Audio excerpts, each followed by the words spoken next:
All right, Friday morning Krueger show. Chase Sr. is in the house. JJ, what is going on with Jauan Jennings? Let's dig deep on this right here, right now. Let's go.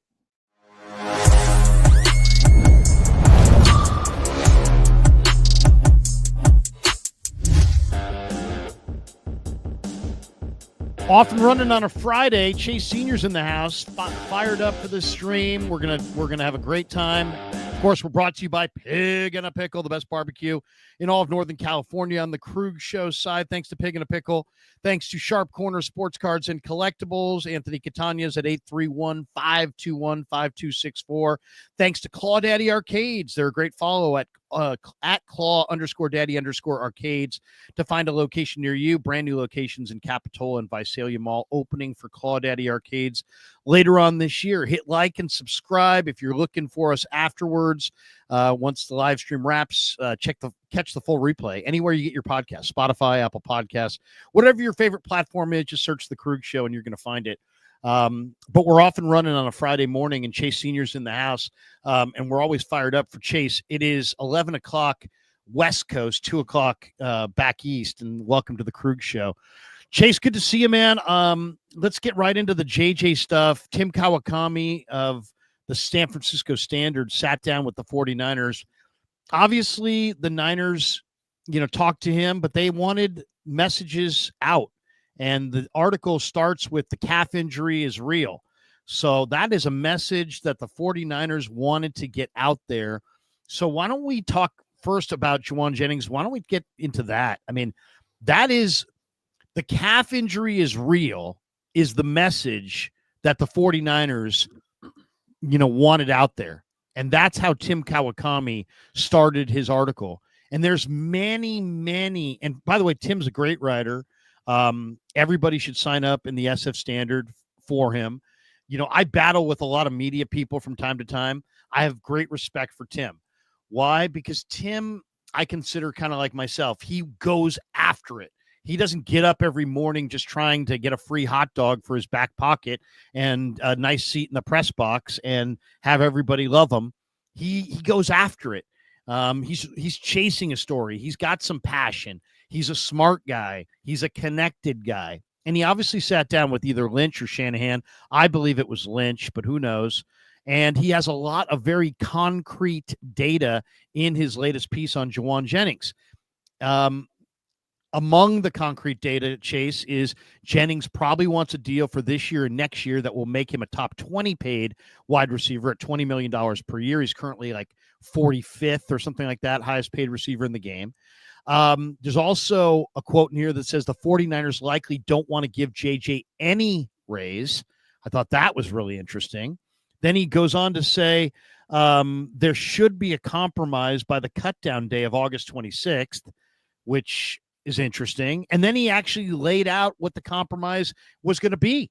And he said that the Niners will tack on another year for a $22 million one-year deal. He'll have, let's say $4 or $5 extra million coming his way.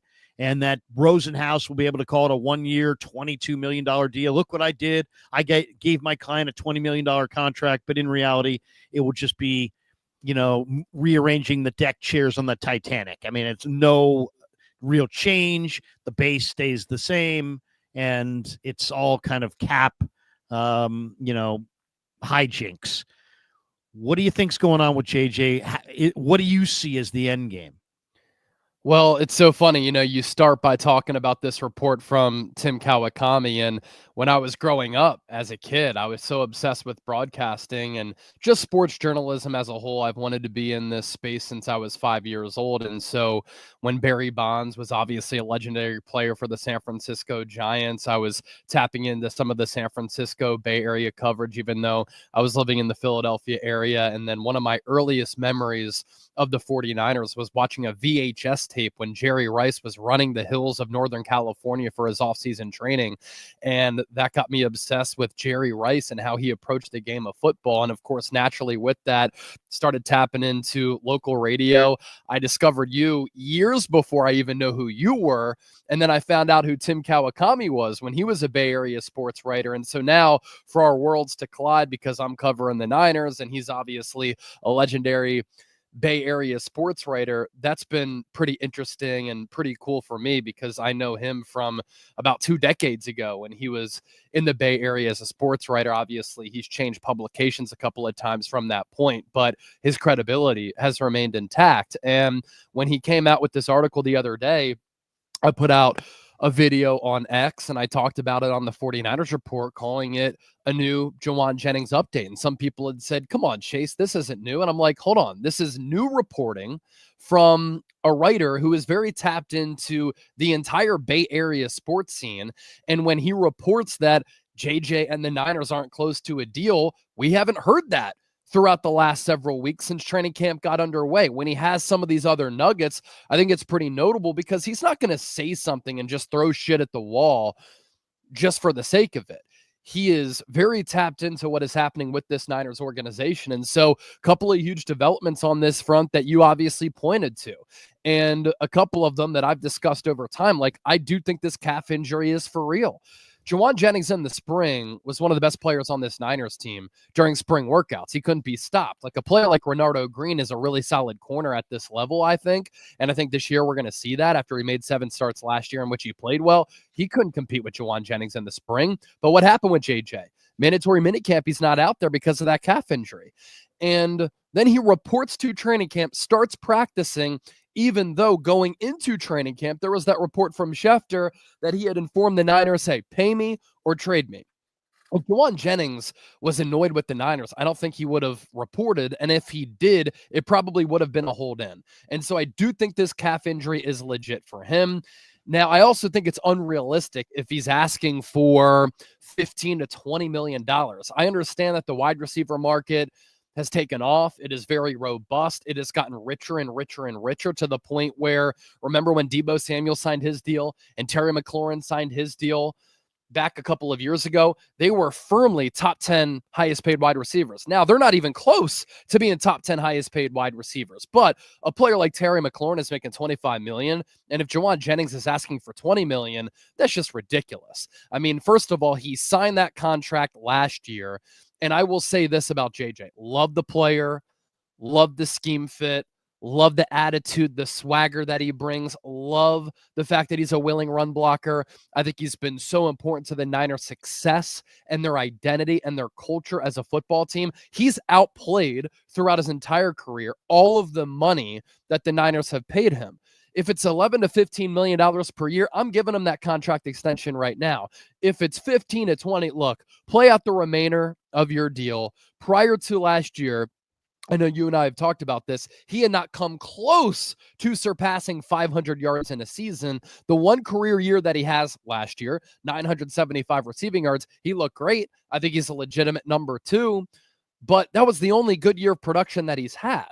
And so do something consecutively if you want to get a pretty big pay raise. And so if I'm the Niners, look, 11 to 15 is my price. If Jennings wants more than that, hey, go out there in 2025, prove it once again. And if you do, I guarantee you, you will get paid next offseason looking for that contract that you're looking for. So it's certainly a loaded topic. I do think the Niners need him for 2025. I get where Jennings is coming from. He's outplayed his contract. He has no financial security beyond this year. If I'm the Niners, I'm giving him 11 to 15. But if he wants more than that, I'm saying, hey, we're not doing this, especially with how things went with Brandon Ayuk last year. You know, I think everything that you said there makes sense, except the only thing I don't see a resolution coming about is I don't see how that minor salary bump really gets accomplished here. Like, for example, the Niners are saying, well, the timing's just all wrong. The timing's just all wrong. And, we just paid JJ and, we don't want to rip up his contract and we don't like the precedent it sets. And we just paid Ayuk. And so the timing's all wrong for us. And I can understand kind of where they're coming from when they say that. I think it's posturing, but I do understand where they're coming from. But then let's just talk about, so like, if you don't want to give him a deal, you could just give him the Heisman stiff arm and, no deal. But I don't think that's a smart move because he's a very powerful presence in the room, and you're going to have him unhappy. I mean, Mooney Ward told us in an interview not that long ago that when he found out that the Niners were not going to extend him, he emotionally shut it down, that he really didn't give a crap anymore after that. Well, what if JJ has the same approach? I'm not saying that's an appropriate thing. I don't respect that. I mean, you're getting paid millions of dollars. He's going to make $7.5 million. Mooney was going to make millions of dollars, or did make millions of dollars last year.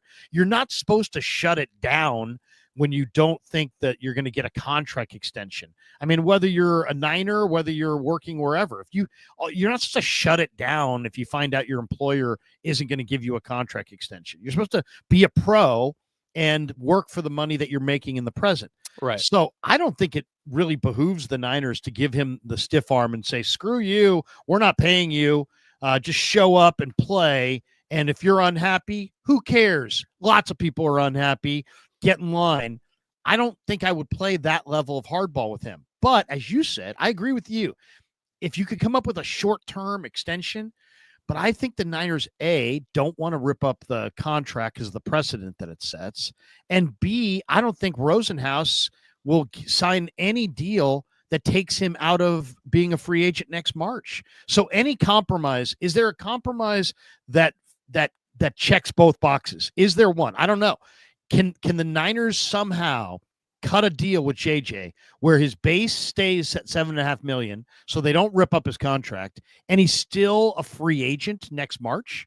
I don't think that's out there. I don't think that's possible. So I think the best move for him is just put your head down, take advantage of the opportunity with all these other receivers down, have a good year. And if he does have a good year, I think he's staring at multiple 3-year, $50 million offers, whether it be here or elsewhere. That's, if I was JJ, how I'd play my cards. But I don't see, I know what you're saying. I agree with you. Yeah, give him a short-term bump and this and that. But the mechanics of that seem like it's either Rosenhaus was going to have to bypass free agency or they're going to have to rip up his contract. And I don't think either side wants to do that. So I don't think it's going to happen. Well, I think a resolution that I guess they could come to is, hey, JJ, you're making $7.5 million this year. We have $45.5 million in cap space right now. That's number 3 in the NFL. We'll give you $15 million this season, and we'll fully guarantee that. I don't think that is a move that Jauan Jennings and Drew Rosenhaus should turn down. I mean, if the Niners don't want to give them an extension for multiple years, you have available cap space. You have question marks at wide receiver. Brandon Ayuk is not going to be back until around the midway portion of the year. You might be without DeMarcus Robinson to start the year. Jacob Cowing still hasn't done anything all throughout training camp. He got injured day one running routes against air. I know he returned this week, but in a limited capacity. Ricky Pearsall has had a tremendous training camp, but is he going to be able to stay healthy? Track record for him, obviously short sample size, says no, not going to be able to stay healthy. And so we will double your salary for this year, and we will fully guarantee you that number. And then if you go out in 2025 and perform like you did in 2024, Larry, that 3 for 50, totally doable. And I think there are multiple teams across the NFL who would be willing to pay that to Jauan Jennings. Big-bodied wide receiver, comes down with 50-50 catches, very deceptive route runner, very clutch player, 3rd down, 4th down, and in big games. He has been incredible for this Niners team. I'm sure a lot of the receivers in that room will say he's our leader right now. With the way that he plays, the energy, the physicality, the swagger, it is contagious for the rest of that team's culture. And you look at teams who play that bully ball type of style, I think they'd be loving to have Jauan Jennings on their team. I mean, I was talking to our Steelers host who does a great job covering Pittsburgh, and he's like, I would give Jauan Jennings $15 to $20 million right now to be the Steelers' number 2 behind DK Metcalf. He would fit that team perfectly. They want to play downhill. They want to play physical. They don't have a number 2. Jauan Jennings is a perfect cultural Mike Tomlin type of player. He's a perfect Pittsburgh Steelers type of player. And so there is value for him across the NFL. But for the Niners, they don't want to get flexed on by another player and another agent. And it's totally understandable to see where they're coming from. At the same time, it's like, yo, you got $45.5 million in cap space. At least come to a resolution for this year if you're not going to come to a resolution for the next few years. And I think there's something to be said too. invest in your own players. Show them that you care about them, especially player developmental stories like Jauan Jennings, who was a 7th-round pick, didn't make the team as a rookie, was put on the practice squad, but then what's happened? He's gotten better and better every year, where now he belongs in Niner lore. He's beloved by his teammates. He's beloved by the coaching staff. He's beloved by the fan base.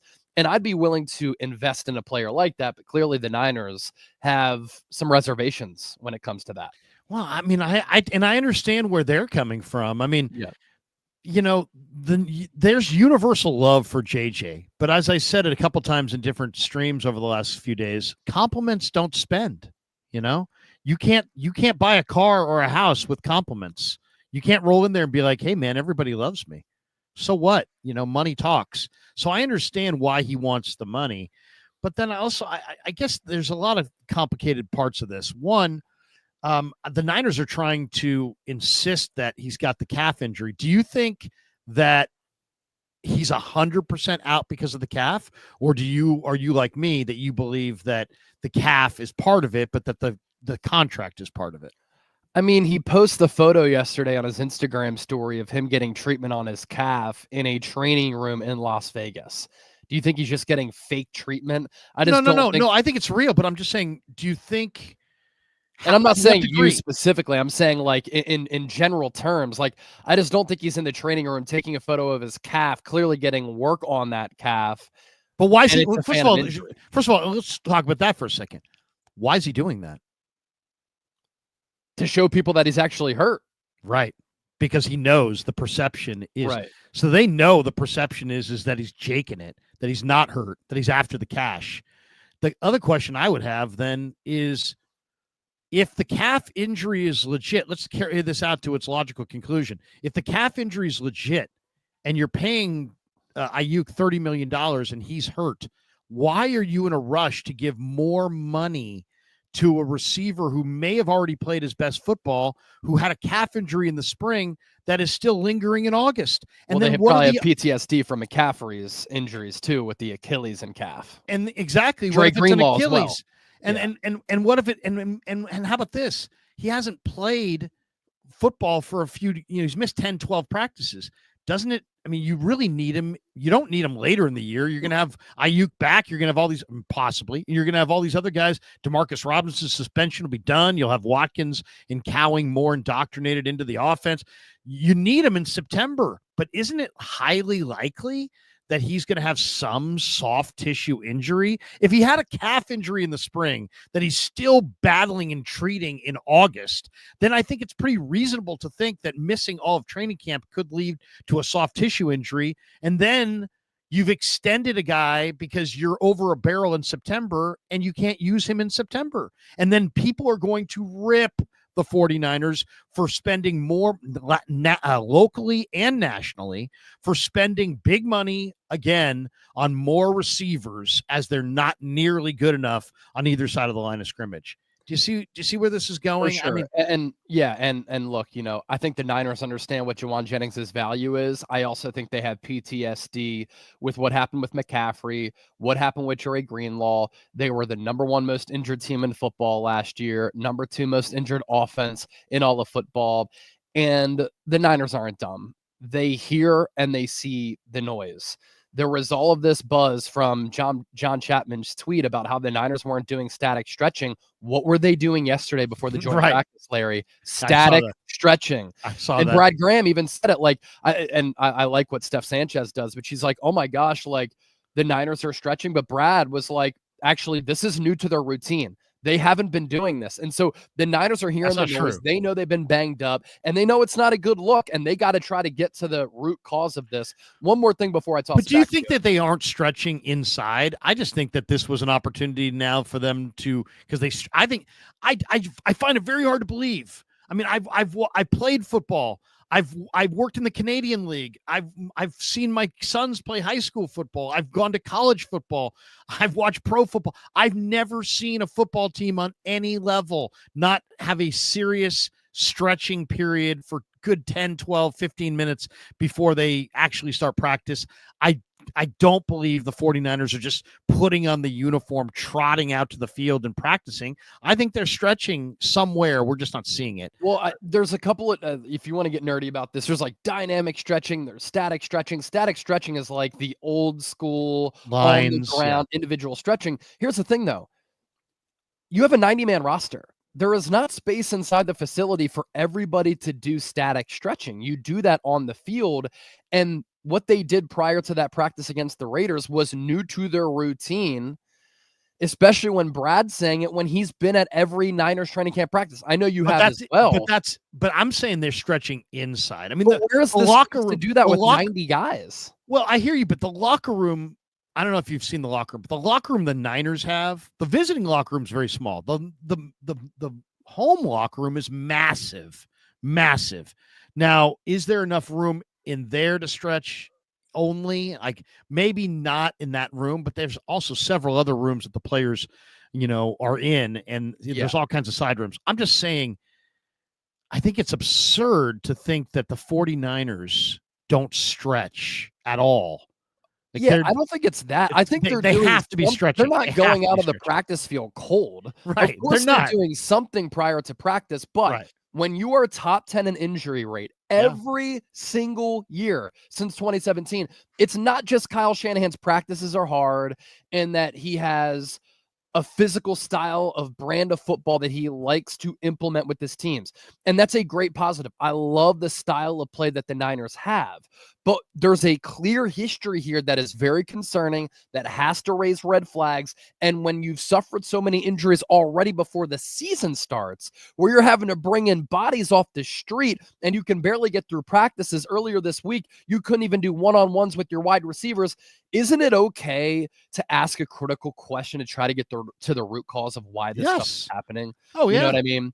And that's kind of where I stand on it. No, I totally. But I mean, I'll just say this. If tomorrow there's a press gathering and I go to it and I say, Kyle, it seems that you guys changed your routine and stretched on the field for the first time. What is if I started peeling the onion on the stretching and start asking questions about, are you stretching? Where are you stretching? I mean, he'll give you a condescending answer. I mean, I'm going to, he's going to be like, Krug, come on. I mean, weren't you in pro football? Do you really think that we're taking the field without stretching? But I understand the optics, right? The optics are the optics. We're not seeing it. And, football fans are really weird. They will defer to me and others at practice, but like once they see the game, you can't tell them shit. Right. Like once they saw the game, it was like, I had people telling me, Saturday night and the next morning, the greatness of Chase Lucas. And it's like, I can't possibly push back on it because they're convinced. Chase Lucas is great. I saw him. He made he made a play. Yeah, he had a PBU. He got a safety. He's great, Krug. And I'm like, he's just there's a reason why he's been a career special teamer. He had a good game. He had a good game, but I mean, it's like he ain't making the team. There's no way he's making the team. I mean, I don't think so. I think he's not making the team. But I mean, like Niner fans were convinced. Like they saw him, they saw it. So there's nothing that anybody else can tell them because they saw it with their own two eyes. And so the same thing is with the stretching thing. It's like I'm not seeing them stretch. So it's like being able. The images are a powerful thing. Images are powerful. And one more thing on Jennings, and I've said this a couple times, right? When a player is looking for a contract extension, when have they ever participated in OTAs, participated in mandatory minicamp, reported the training camp, start training camp by practicing, and then decide, I'm just going to hold in now? It's never happened. It's either a hold in from the jump or a holdout from the jump. But let's talk about that for a second, because I was there on the first day. The first day, it was like people in the media room were like, it's Jauan Jennings Day. That was the day everybody was watching. What's JJ going to do? Is he going to hold out? Is he going to hold in? The Niners are smart enough to see that it is going to be a daily and constant PR circus of every day. Where's JJ? Where's JJ? So what did they do? They bought themselves some time. I'm not saying the injury's not legit. I think it is legit, but I don't think it's keeping him out. I think they bought themselves some time and a plausible reason to not have him there. But I said, and I'll say it again, if he comes back and there's no new deal, then I'll shut up and I'll be like, hey, I guess it was the calf.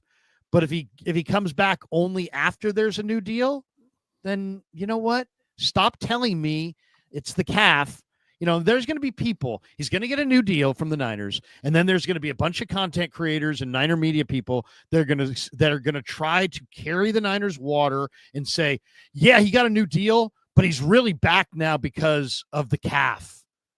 And it's like, we're never going to know, right? Because we don't know the degrees. All Shanahan said was it's showing up.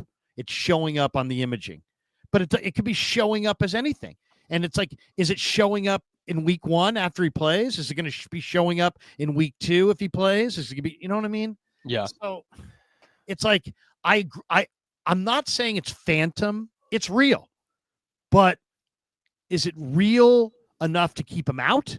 Or does he have a calf injury and he's sitting out because of this contract? And I feel like he's going to get some kind of a bump. And then all these people are going to say, yeah, but he really, he got a bump, but this was not a holdout. This was not a hold in.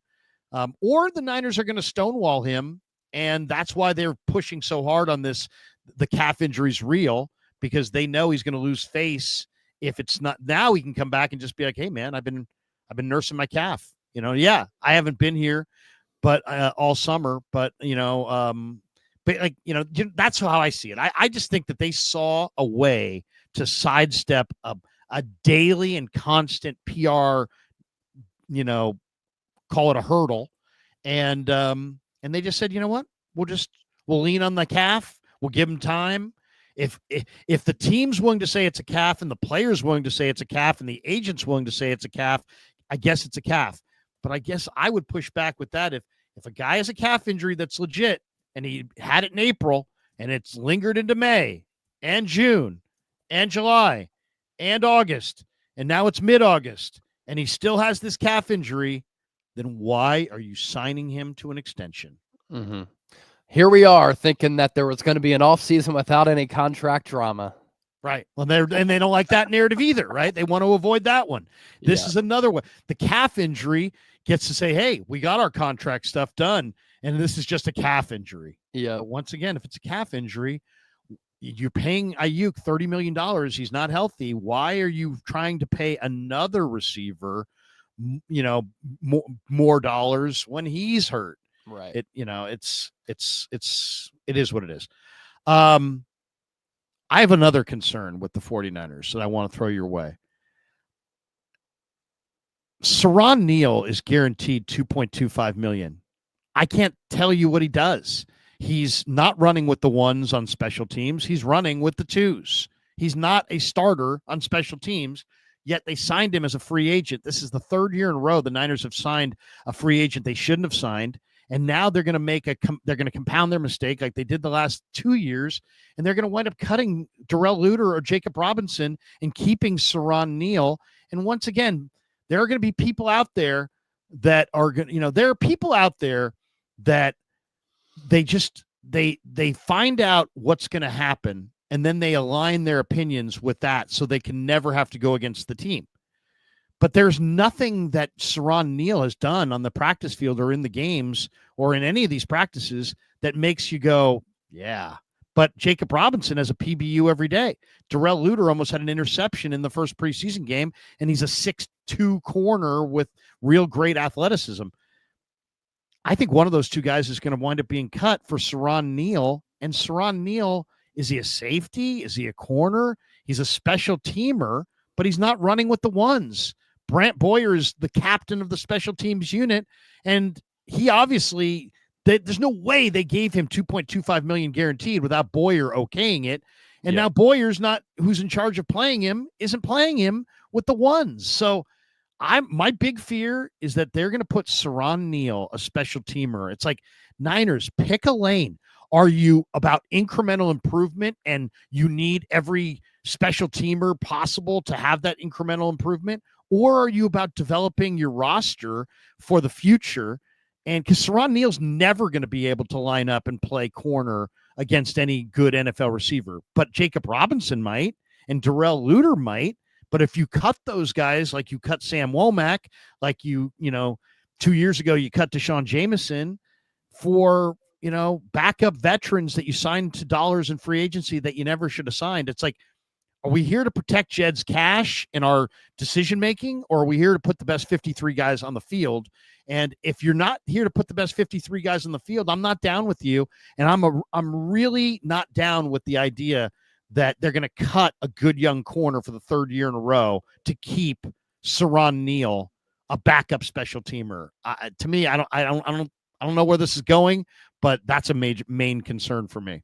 Yeah, he got $2.255 in guaranteed money on a 2-year, $4 million deal, potential out after the 2025 season. And the Niners do have this track record of late of keeping veteran players over young players. But look, if you're going to have 6 rookies on defense who are playing big roles for your team in 2025, and that's what it's going to be. Mykel Williams, Alfred Collins, CJ West, Nick Martin, Upton Stout, and Marquis Siegel, who's might be further along than anybody, then if you're going to go in this youth movement direction, go full youth movement.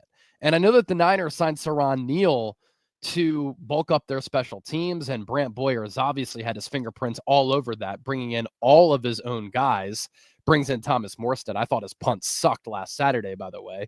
But yeah, like Saron Neal's a tweener. It's more of a special teamer. And you're right. If he's not running with the ones, like, what is he doing? Now, ironically enough, the Niners put out some highlights from the Thursday joint practice against the Raiders, and he had a pass breakup deep downfield and got the Niners sideline pretty pumped up. But it just makes no sense considering all of the moves that the Niners have made, the youthful direction that they're moving into. I know soon we're going to talk about what Kyle Shanahan said on Sirius XM, but he even said, like, our hope is to develop these young players, and then if we can get into the playoffs, anything can happen. John Lynch has said it's going to be a little bit rocky. There's going to be a little bit of a learning curve.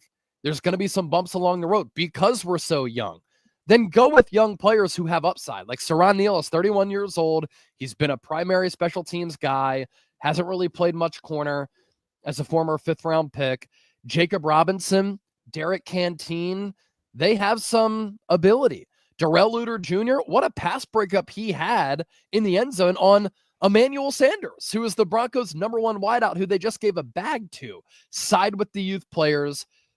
And if you keep an older player over them just because they help you a little bit immediately, that doesn't fit your timeline and your strategy of this retool process.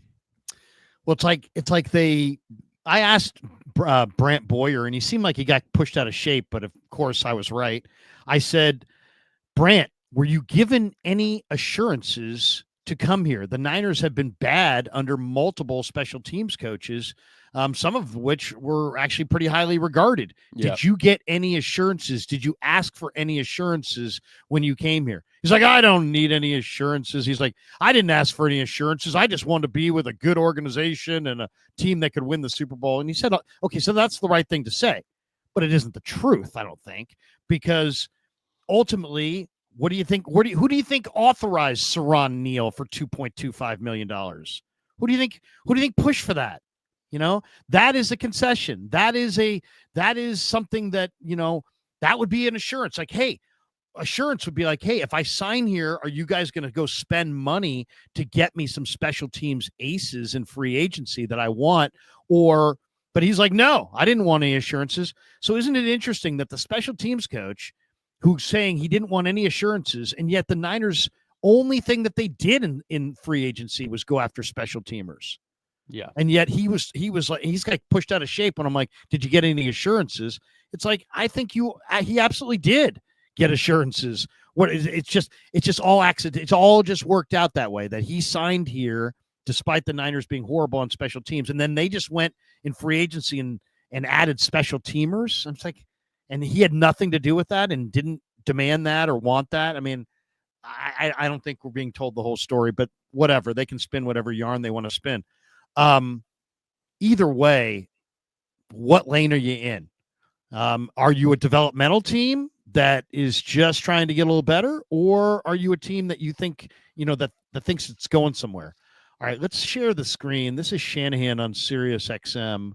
And this, in a way, I admire this because he's being very honest. And in another way, it seems like an excuse, like preparing everybody for, trying to like lower the expectations on himself, which, is always loser talk. Here is Shanahan, though. You never want to lower the expectations on yourself. You start talking as a radio guy. Well, it doesn't really matter that we win the ratings battle as long as we, it's like, yeah, okay. Here we go. Here it is. Here's Shanahan on Sirius XM. Oh, wait, hold on a second. Probably should turn the volume up. There we go. Here we go. When we got here in 17, we knew we had a roster that we really had to completely change over. And, in the first year, we changed 10 out of 11 guys on offense. Joe Staley was the only one who remained. And on defense, we did 8 out of 11. So we had a big turnover, and we did it all with we did it all with draft picks. And to me, you don't hit on every draft pick, but we hit on a lot, and we got some difference makers in there. And that kind of became the core of our group from 19 all the way till now. And we brought in a couple different people with Christian and Trent that we did through trades. But everyone else has kind of been homegrown and through the draft. And fortunately, we've been able to keep some of those guys. And that's, to me, the biggest difference between now and 17 is that some of these guys that have been here are still here. And we got a group of players, whether it's 5, whether it's 7, whatever it is, that are different makers, some borderline Hall of Fame players too. But when you look at the rest of the roster, that's what reminds me a little bit more of 17 and 18, that we need to add a bunch of youth. We need to get guys who are younger, so obviously we can afford to keep some of these players, also having to pay a quarterback and things like that. So whenever that happens, you do depend on young guys. But when you get young guys, it also makes it a little bit more built to last. And we're kind of in between in those areas, because when you got guys like Christian, guys like Trent, Bosa, Fred, there's a number of them. It's hard to kind of say that you're rebuilding, because you got guys there who can carry you. But in the NFL, it doesn't matter how good those stars are. You got to have the right type of team. And we know we got some young guys that haven't done it yet. But that's what's so big about this year. It's what's so big about camp is we're finding out a lot about these guys every day. And it'll be interesting who ends up being a part of our 53, which to me is more open now than it's been in about 6 years. But even on day one, that's not going to be it. Like week 1, I expect our team in week 12, week 13 to look a lot different than it did in week 1. And my whole goal is that we get better throughout the year and find a way to hopefully get into those playoffs. And once you get into those playoffs, then you got a chance at anything. All right. Well, a couple things. One, the 49ers are playing one of the easiest schedules in the NFL in the last 15 years. Yeah. So, but now the goal is to just try to get better as you go and try to get into those playoffs. It's like, I guess that's the goal every year, but it does seem like you're lowering expectations, because I think a lot of people look at this team and say, with that schedule, you should win 12 games, 11, 12 games. He's like, hey, we just want to get into the playoffs. So it seems like he's lowering the bar. 2, he's kind of misremembering 17, because the Niners signed a bunch of free agents. It wasn't all a bunch of draft picks. They had a few draft picks, but it was a lot of free agents. They signed a bunch of free agents. Go back and look. You can go see all the names for yourself. They're there. The Brian Hoyers and the Weston Richburgs and they went and signed free agents. It wasn't just a bunch of rookies. And then he's like, hey, we need to get younger and get young guys in here and develop this roster. Well, how is giving $2.25 million to a 31-year-old special teamer how is that in the name of getting younger? You know what I'm saying? It's like, yeah. I'm not trying to be negative. I'm just trying to be consistent. Where's the consistency of thought with we're trying to get younger and you're painting the picture of a developmental roster, but then you're signing Saron Neals of the world, and you're probably going to put them on the roster over young corners. And how many years in a row can you kiss off on young corners? And we just say this, it's such a passing league that there's probably a dozen teams out there scouring the earth for anybody who can play corner who's at all, especially if they're inexpensive. And you're in that marketplace going to kick out Jacob Robinson and potentially Darrell Luter to have a Saron Neal at 31, as a special teamer. How does that jive with the build? It just, to me, it just doesn't. So, I mean, and those guys for sure. Deshaun Jameson did not clear waivers. Samuel Womack went to the Colts. He's still a Colt. Did not clear waivers. Darrell Luter's not clearing waivers. Jacob Robinson will not clear waivers. So if you put those guys on waivers, it's not like, well, we just put them on the practice squad. Nope. You subjected them to waivers. Another team came along, picked them off. You went with Saran Neal.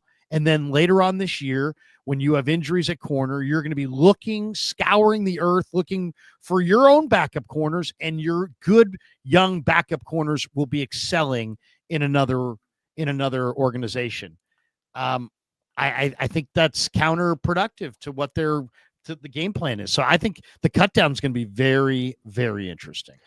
We've talked about the Niners possibly keeping veterans over young players like we've seen in years past, and you listed off those examples.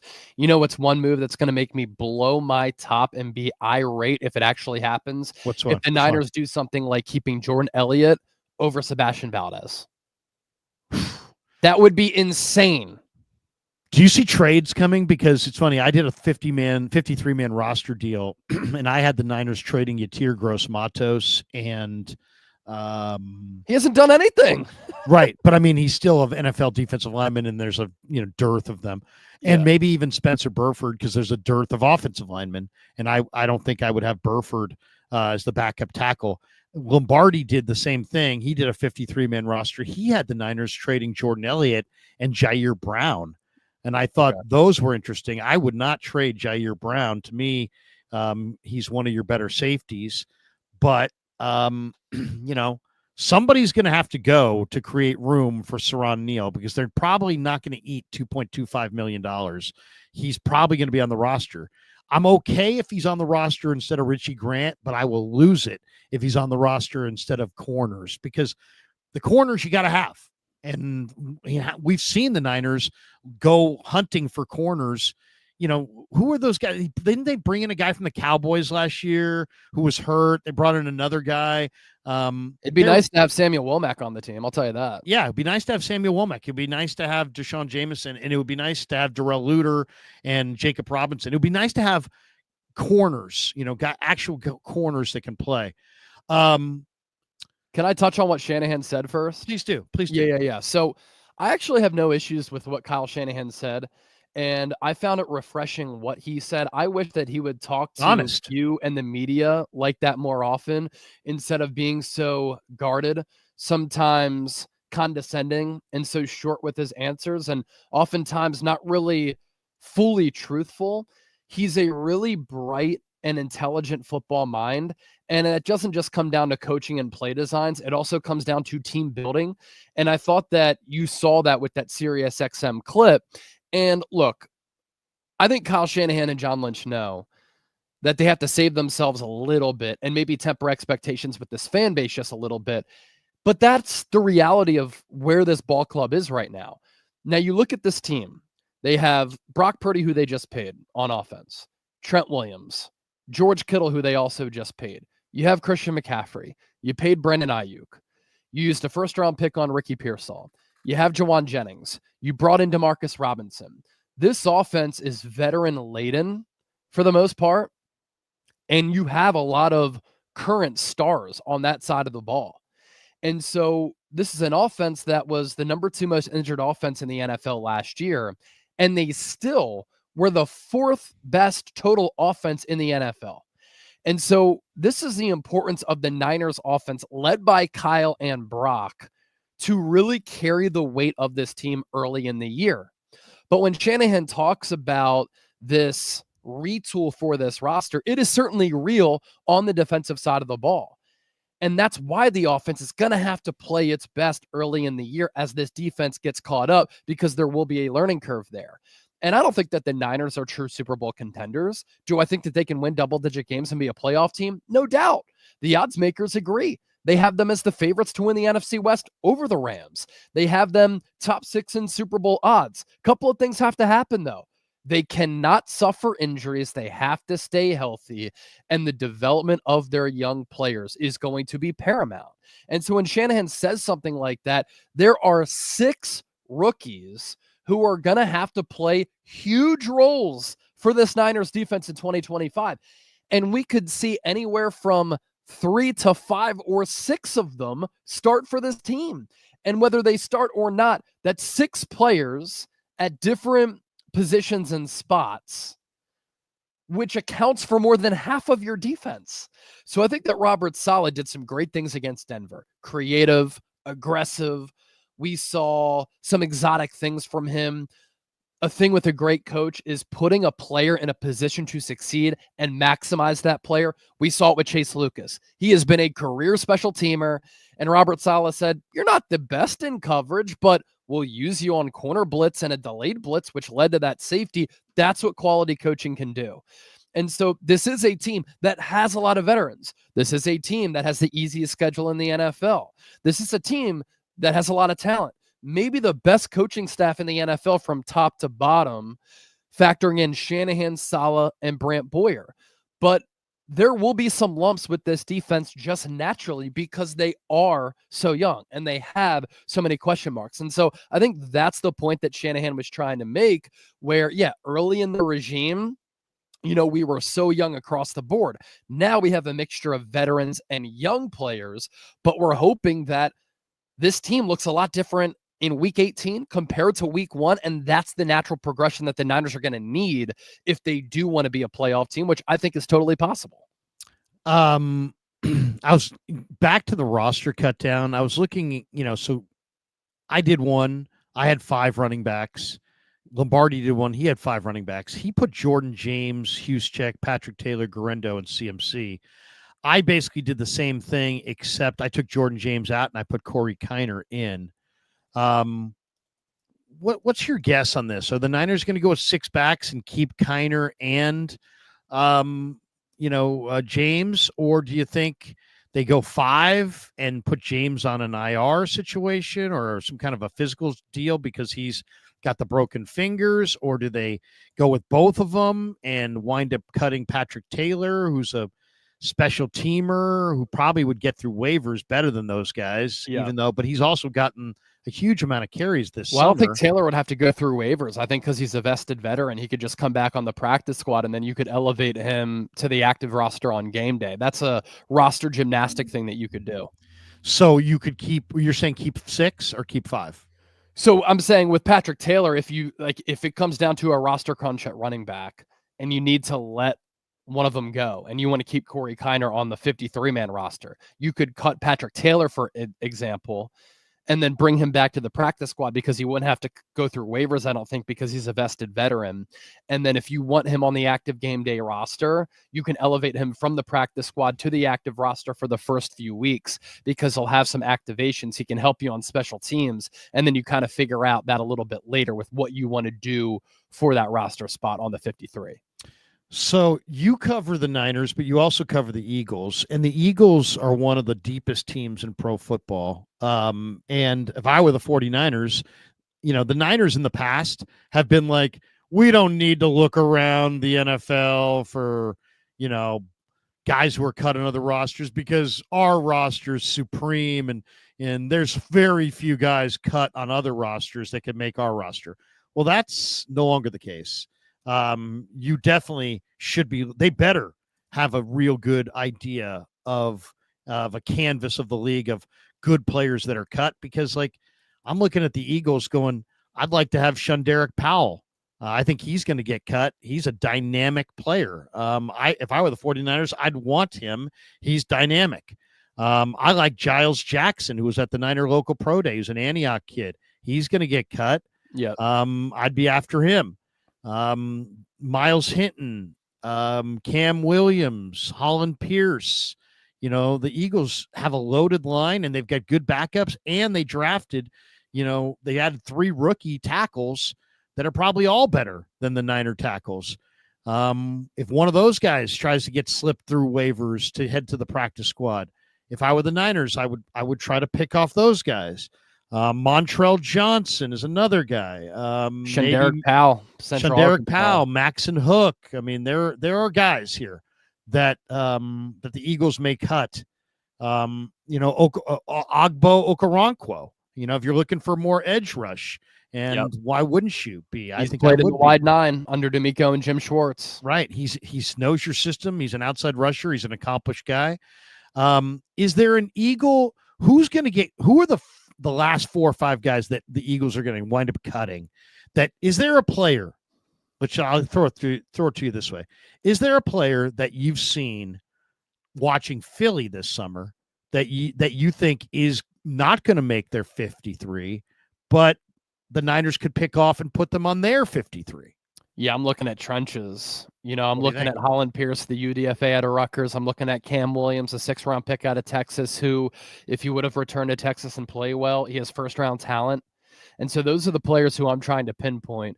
The Eagles are so good at evaluating offensive linemen. I know they have a different scheme, but they also run some outside zone too, where since they're so good at evaluating those positions along the offensive line, I trust that insight. And so those are the players who I'm looking at, because I like Shanderick Powell. I like Montrell Johnson. I think the Niners are fine at running back because I really like Corey Kiner, frankly. Yeah, and so it's really offensive line and then defensive line like Agbu Okoronkwo. I don't know if he's a 3-4 stand-up pass rusher. That's the role that he has with the Eagles. We saw that didn't work out for Bryce Huff, but in the wide 9, he's played well. When was his best year? With D'Amico Ryans and the Houston Texans back in 2022 when he had 5.5 sacks.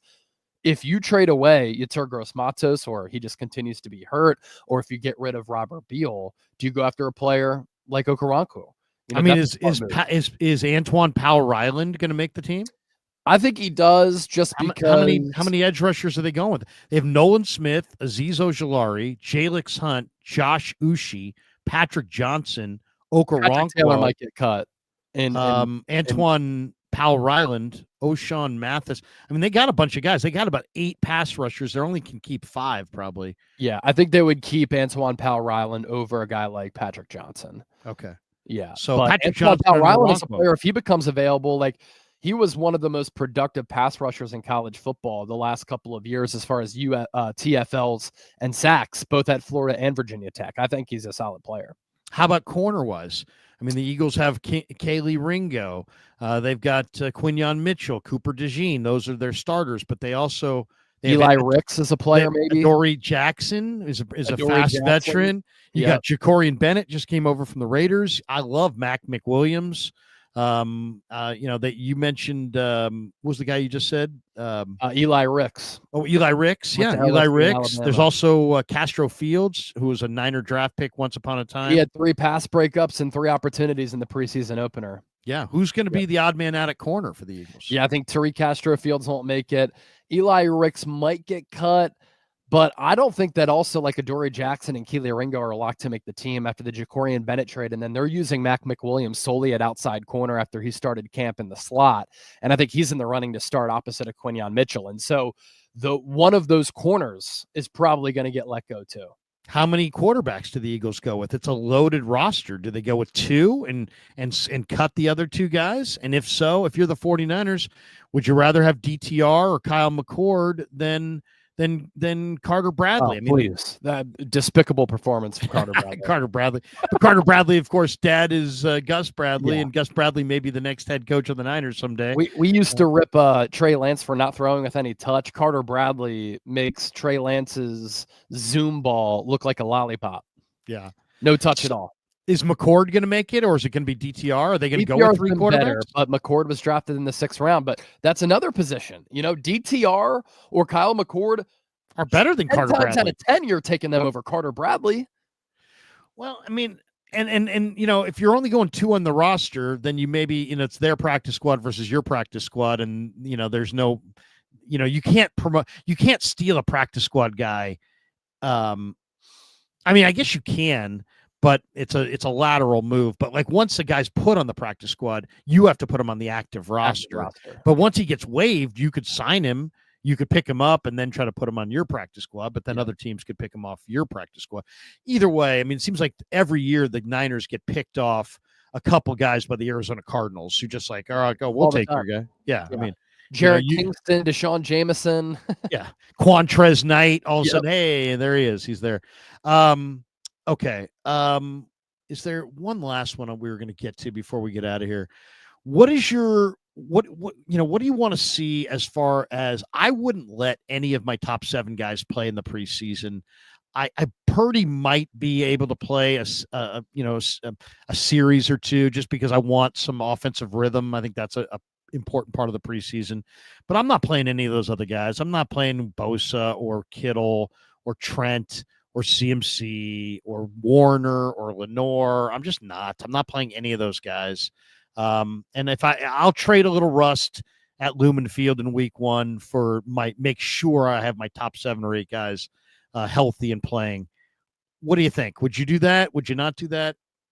So I'm looking forward to some of the starters playing. Now, I don't think Trent Williams, Christian McCaffrey, Fred Warner, Nick Bosa have to play at all in the preseason. I'm with you. I think it's important for a player like Brock Purdy at quarterback to at least get some snaps in, especially with what happened last year with the lack of continuity, which led to a lack of rhythm because of all of the injuries. I do believe that you want to work on that at least a little bit in the preseason.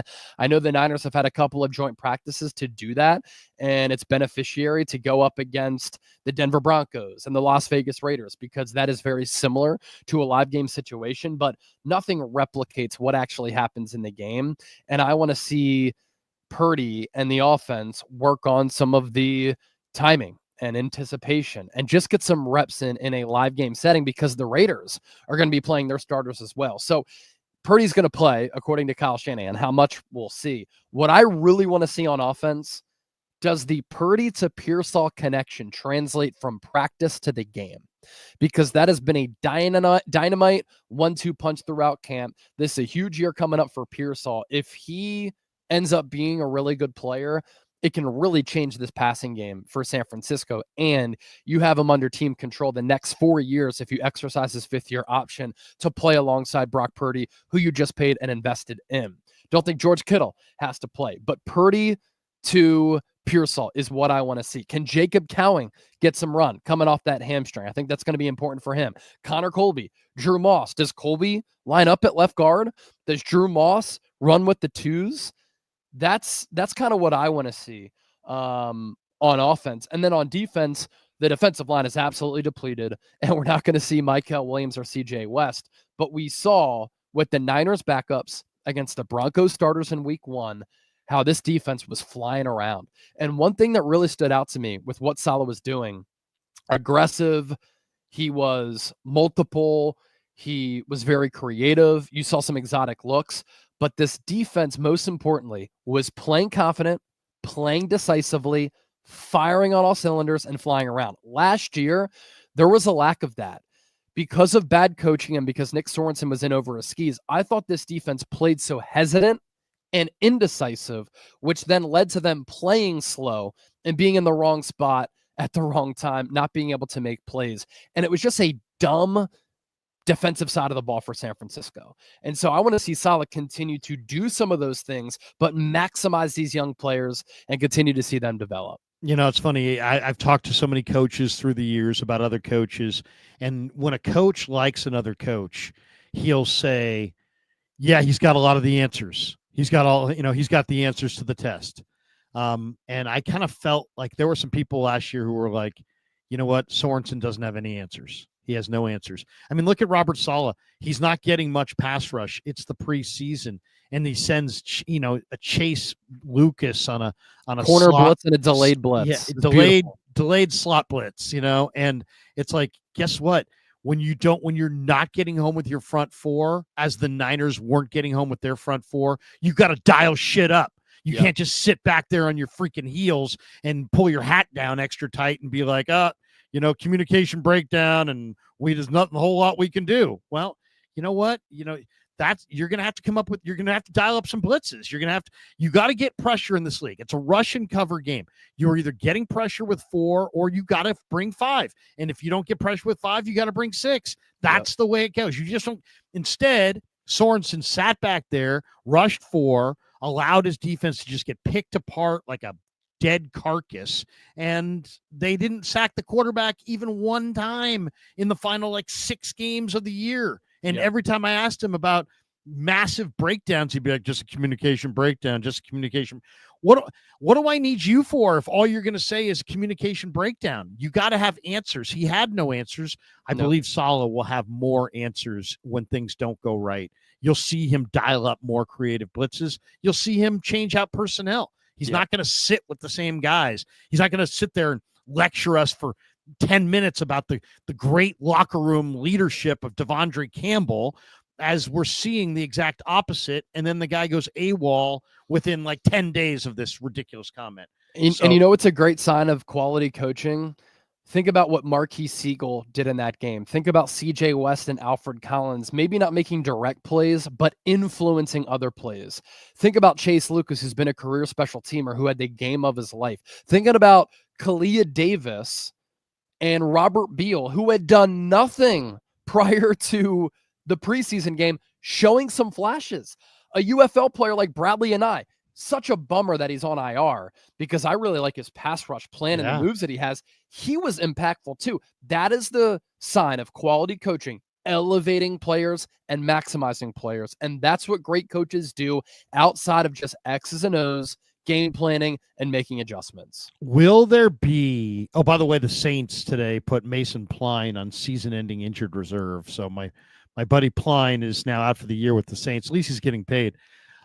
Will there be a big shakeup type move at the cut down for the 49ers? Do you anticipate anything? I bring this up because there is an article out that I just read saying that the 49ers and the Detroit Lions, the Niners have $46.8 million in available cap room, though a lot of that's earmarked to future deals. But there's a lot of talk that the Niners and the Lions are finalists to sign Zadarius Smith, the defensive end, who had 9 sacks last year. He had 66 pressures in 2024. He finished with Detroit, so I'm sure Detroit would like to have him back, but they haven't signed him. He's out there. The Niners have 7 really young defensive backs. Everybody knows a young defensive back's best friend is a pass rush up front. I kind of like their tackle situation more than I like the depth at end. I'd go for Zadarius Smith because to me, I'm all about seeing them get a pass rush up front. What do you think? Would you extend for 32-year-old edge rusher Zadarius Smith? Well, I think that would come down to, do the Niners think that Yetur Gross-Matos is healthy, can stay healthy, and if he can't, then going after Zadarius Smith would make a lot of sense. If they think they can get something from Yetur Gross-Matos, then you roll with him, and he's barely done anything with the Niners the last year, and obviously so far in training camp, he signed a 2-year deal. If you have any concerns about that, Zadarius Smith makes a lot of sense. He's played in the wide 9 before. He is still a pretty productive player. And as a depth piece at an important position like pass rusher, I think that he could help you. I really do. Last one before we call it quits and hit a couple supers and bolt for the door. You, as I said, covered the Eagles, so you had a unique perspective on Andre Dillard. I was kind of holding out hope that Dillard was going to be their answer, because I don't think Pleasance is, and I don't think Burford is. Yeah, I don't. Those guys can't pass block against speed rushers, and they're going to get Brock Purdy destroyed. But I think it's Isaiah Prince's job if it comes right down to it. But what do you think? I mean, it's a tough call here. Yeah, well, I was bummed to see it because I'm always looking for ways to maximize and develop players with a lot of pedigree. And Andre Dillard is a former first-round pick who has had a lot of ups and downs throughout his career, mostly downs. He's out already. He only practiced for 3 days. Yeah, just yet another injury for San Francisco. I mean, you can't make it up. But yeah, like Spencer Burford, Kyle Shanahan can say that those 3 snaps were unfair to Burford. Clearly too slow to play offensive tackle. I don't care what the play design was, what the assignment was. You even said it prior to that game that he's been whistled for all of these false start penalties. Why is that? Because he doesn't think he's fast enough to play tackle to get into his set going up against edge rushers. He's a guard. He's not an offensive tackle. I know he played some offensive tackle at UTSA at the NFL level. He's a guard, and he's not even that great of a guard, which is why trying to make him work at offensive tackle and protecting the blind side for your $55 investment if Trent Williams goes down, not an approach that I agree with. Austin Pleasance, He is who he is. There's a reason why he's been a journeyman, throughout his respective NFL career. And so the backup offensive tackle role and swing tackles positions, in addition to this offensive line, big concerns. Now, again, love the fact that Drew Moss and Connor Colby are improving and they're progressing and they're developing. That's great. Here's the thing. They don't play offensive tackle. So it's still a really big concern.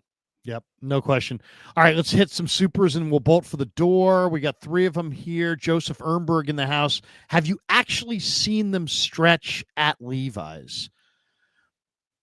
No, I haven't actually seen them stretch at Levi's, but I know enough about pro football to know that you don't put millions of dollars of players on the field just haphazardly. There's no chance in hell that they are just putting on their uniforms, getting their helmet, grabbing the mouthpiece, and running out to practice.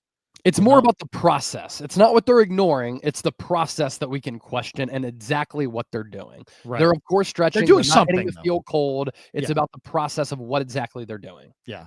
Yeah. And I think that's well said. Joseph Ernberg, God, I wish we drafted Luther Burden or Savion Williams. I mean, I was talking up Luther Burden. He went to the 2nd round. I was like, hey, this is a guy that I would go for. People are like, oh, you're crazy. Yeah, really? If he came out a year prior, he probably would have been a top 15 pick. I add one more name to that list. Willie freaking Lampkin. How about him pancaking dudes at 280? Oh my God, how great did he look? Yeah. We're going to have to battle that guy for the next 20 years. David E. Isn't the issue with paying JJ is that it would open the door for McKivitz? Larry, wasn't that your point? Well, it's not just that it opens the door for McKivitz. I think if you give, there's always repercussions here. If you give JJ a contract extension, the offensive linemen are going to be pissed because they're going to be like, dude, we're just slapped around by you guys. Nobody gives us any respect. McKivitz had a good year last year. He thinks he's going to be a Pro Bowler this year. He's put on some good weight. He stonewalls Mikael Williams like regularly. Do you think Mikel's a bust? Some people are saying that you said that in the chat. Now, I don't know. It's a comment section. No, he's not a bust, but I'll say this. He is your 11th pick in the draft, and he was getting stonewalled last week in practice by Zach Johnson. And guess what? Zach Johnson ain't going to stonewall him anymore in practice because Zach Johnson was cut. Yeah. Okay? So he was stonewalled by a journeyman nobody who got cut. Yeah. What he is he's overpowering against the guard, and as I said, he has no real rush plan against the tackle. So if he wins with his initial move, then he wins, but he doesn't win with the initial. If he doesn't win with the initial move, he's stonewalled, and he's being stonewalled by guys that aren't very good. Yeah, and McKivitz stonewalled him the other day and made it look easy. He was just like stood him up. So it's a technique-rich position, which is why Von Miller's still in the league. Bosa. Bosa. But I mean, Von Miller's 175 years old. Yeah. These guys they can stay in the league because it's a technique-rich position. That's the good news for the old guys. But for him, I like him as an interior rusher complement, and I like the potential. But I just think that when we go back and look at this draft, and you look at the 10 guys taken after him, similarly to the 10 guys taken after Ricky Pearsall, I think you're going to see a lot of guys who play the same spots who are quite a bit better. So yeah, I like Mikel's upside, but an old football scout personnel guy who is actually a genius. You may have heard of this guy, Joe Woolley. He ran the Eagles. He drafted Seth Joyner. He drafted Reggie. He put that whole thing together. He was working with me in the Canadian Football League in the mid-'90s, and he said to me, he's like, Larry, in the Southern drawl, he's like, guys who love to play the game find their way to the field. Guys who don't love to play the game find their way off of it. And it concerns me because Mikael Williams has had this ankle that cost him a lot of time. The people that love him say, oh, he played with the injury. Okay. But isn't that a concern that he had an ankle injury all of last year and he's still grimacing, grabbing it in practice, and he played very little and is already out? And it's just like I'm kind of wondering, especially for a big body, is this a guy who's going to be that war daddy who plays every single game, whether he's hurt or not, or is he going to be like a really like an Alfa Romeo? It's an awesome, Italian sports car and it looks cool, but it's in the shop a ton. Yeah. And it really isn't 100% ever. And you know what I mean? Driving a sports car in Chicago in the winter. And it's like, you know what? Sorry if I just saw Robert Beal, who's 6'4", 260, built like Adonis, runs in the 4.4s, and does nothing with the Niners. And now here we got another guy that looks like a ton, but didn't have a ton of production, doesn't have a well-developed plan as a pass rusher. I don't hate the pick, but I would have gone. That's not the pick I would have made. I would have gone with Jedi Barron. I would have added, to me, they needed another shutdown dominant corner. And I thought it was a deep defensive line draft. I would have gone for the corner, Barron, instead, or I would have gone with an offensive lineman. An offensive lineman wouldn't have been a bad pick either. So you have a 37-year-old left tackle and a pending free agent at right tackle with no backup plan. Yeah, that's typically not good. Carlos, Niners 94. Deuce, thank you, Carlos. Cody Schrader ate the Cowboys up a little bit. Yeah, Cody Schrader, Jarquez Hunter, Blake Corum, Kyron Williams. The Rams have a nice little backfield. They really do. Last question on the way out. Who do you fear the most in this division? I was talking to Dieter last night. Dieter thinks Seattle's got the best defense by far in the division. He really likes them. I think Sam Darnold's a sideshow train wreck. I think Jalen Milroe is going to be the guy there eventually. I think it's a transition year for Seattle, but doesn't mean they won't win in week 1. Arizona, I like kind of what I see on the defensive side of the ball with all the new faces, but I don't know if I trust Kyler. The Rams, I think, are really great if they don't get hurt because their first team guys are really good. But as soon as Jimmy G's in there, as soon as, you get a couple injuries, their backups are not very good. I think the Niners' depth is even better than their depth even to this day. So I don't know. I mean, I think I fear the Rams the most in the division, but I do kind of fear Mike McDonald and some of the defensive players that Seattle has. Who do you fear in this division? How do you handicap the NFC West? It's definitely the Rams. They're the only team in the playoffs who gave the Super Bowl champion Philadelphia Eagles a fight. They brought that game down to the final drive and nearly pulled off a stunning win. But it all hinges on Matthew Stafford's health. And I'm really concerned about this back. Like, an epidural shot is not solving the issue. It's masking the issue. And for weeks, they've said that Matthew Stafford is week to week. On Monday, he was supposed to practice, but he threw prior to the preseason game, and they're like, yeah, he didn't respond well. And so now they have that plan once again this upcoming weekend, but that's a huge question mark. But Sean McVay has finally invested in the offensive line. Kyle Shanahan, take note. Their defense is excellent, and I think that defense is only going to continue to get better. They're young, and they really found their stride toward the end of last year. They let go of Cooper Kupp, but they added Devontae Adams to Puka Nacua, and I like their ground game with Kyron Williams. So I think the Rams definitely. I had this thought when I was driving around this morning. It would not shock me if the Niners, because of all of their injuries, lack of synergy on offense, so many moving parts on defense, lose to the Seahawks week 1 on the road, going up against Mike McDonald, who has had answers for Kyle Shanahan. That wouldn't surprise me. I'm not a believer in Kyler Murray.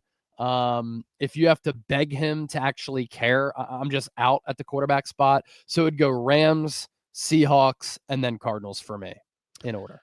Good stuff, man. That's going to do it. We're an hour and 13 minutes into our stream, which we went a little long today. We had a bunch of things we wanted to get to. Chase, what do you got cooking the rest of your Friday? Well, Invader 49er said, I hope that the Niners lose. No, I don't hope that they lose. I'm just saying it wouldn't surprise me if they do. Two way different things. Going to be doing a watch party tomorrow for this preseason game and looking forward to watching some of these starters play. Again, Brock Purdy to Ricky Pearsall. I want to see it. Some of these young defenders, I want to see some growth. Who's going to win some battles to win a roster spot or lose a roster spot? So looking forward to all of that. And of course, we'll do an instant reaction post-game show and then winners and losers too. Thanks to Pig and a Pickle for being the title sponsor of the Krueger Show. Thanks to Claw Daddy Arcades and Sharp Corners, Sports Cards, and Collectibles. The links are in the description for all of the sponsors. Thanks to Chase. Check him out with the watch party on Saturday. I'll do a little post game with Kev after the game on Saturday. Have a great night, everybody. Peace. Yeah, never met a man I've been scared of.